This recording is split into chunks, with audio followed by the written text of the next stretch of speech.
Hey, this is Scott Ritter, and welcome to Ritter's Rant. Today, I'm going to be talking about Mr. Grossi. He is the Director General of the International Atomic Energy Agency. And basically, I'm making the pitch that Grossi's got to go. Grossi's the man who has been at the head of the International Atomic Energy Agency's interface with the Iranian government over the Iranian nuclear program. The IAEA inspectors are carrying out not just the safeguards inspections, which are part of the original agreement signed between Iran and the IAEA back when Iran became a member of the nuclear nonproliferation treaty, but also the additional protocols and other enhancements that were put in place because of the Joint Comprehensive Plan of Action. You know, the agreement that Barack Obama negotiated with the Iranian government back in 2015, and then Donald Trump withdrew from precipitously in 2018. The Iranians gave America a year to figure out what they wanted to do. But in 2019, Iran said if the United States and Europe aren't going to be serious about the Joint Comprehensive Plan of Action, then they're going to start to reduce, their adherence to the restrictions that have been placed on it. Today, there are no restrictions, but it's worse than that. You see, today, Israel, who's not a signatory to the NPT and not subjected to International Atomic Energy Agency inspections, but who has a nuclear program, including a weapons program. I think the most recent analysis that came out, 90 nuclear weapons are in the Israeli arsenal. Israel is attacking Iran, bombing nuclear facilities. This is a violation of international law like you've not seen before. You know who should be concerned about this? The International Atomic Energy Agency and Grossi. You remember when the Ukrainians launched drones and fired artillery into the Zaporizhia nuclear power plant, how alarmed the IAEA was? My God, they said Russia was attacking it, and they bought into the Ukrainian nonsense. They sent a team to Zaporizhia. It turned out Russia wasn't, but the IAEA couldn't say it for political reasons, but they knew. But my God, this was the most dangerous thing in the world. An attack on a nuclear power plant.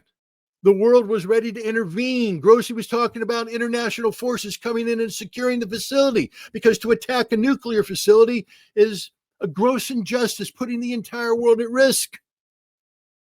But Grossi's sort of silent right now. Yes, he's issued some very milquetoast type statements, but where's the condemnation? Where's the IAEA running to the Security Council, demanding Security Council action to make the perpetrators of this attack stop? Not existent. Meanwhile, Israel is attacking numerous nuclear facilities, some of which have resulted in the release of radiation. And they're talking about bringing in even bigger bombs to complete the destruction. Total silence. And I want to remind everybody that Israel is not a party to the NPT. And yet they're the ones calling the shots. They're the ones carrying out the aggression. Iran, who is a party to the NPT, who has been compliant with its obligations under the NPT, is being treated as if they're the villain here instead of the victim. And the man to blame is the Director General, Grossi.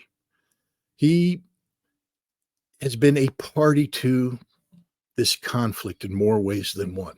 Under his direction, the IAEA inspectors have become a de facto extension of the intelligence arms of the United States, Great Britain, France, Germany, and Israel. Grossi himself has a close and continuous relationship with Israel, where he shares sensitive information about Iran's nuclear infrastructure, information that has been used by the Israelis to target and destroy this infrastructure. Iran today announced that they are suspending all relations with the IAEA. They have not yet taken the step to withdraw from the Nuclear Nonproliferation Treaty. Now, many will condemn Iran for this action, but how could they possibly continue to have a relationship with an organization which has been so thoroughly corrupted by the Israeli government, by Israeli intelligence, by the United States? These inspectors go into sensitive facilities and they come out and they relay what they have seen to the intelligence services of nations openly hostile to Iran. And Grossi has colluded with Israel, the United States, and others to provide political cover for this attack. the release of a report saying that Iran is not compliant with its obligations, leading to a board of director resolution condemning Iran on the eve of Israel's decision to attack. The hand in glove relationship is clear. The cause and effect relationship is clear. And if you read the IAEA report, there's nothing in there that constitutes a smoking gun against Iran. It's just a continuation of the kind of intelligence-based narrative promulgated by Israel, trying to create the false impression of an Iran seeking a nuclear weapons program when the international community, hell, the American intelligence community says it is not. The IAEA is a party to this conflict. Grossi is a party to this conflict. Iran was right to shut down its relationship with the IAEA, and now the international community has to tell Grossi, you got to go.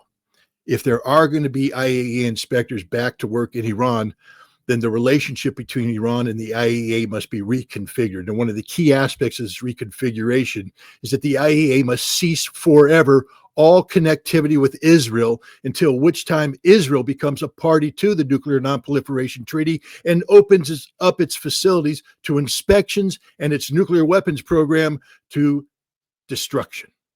Israel cannot be allowed to have nuclear weapons, and so long as Israel does, it should be treated as the international pariah that it is.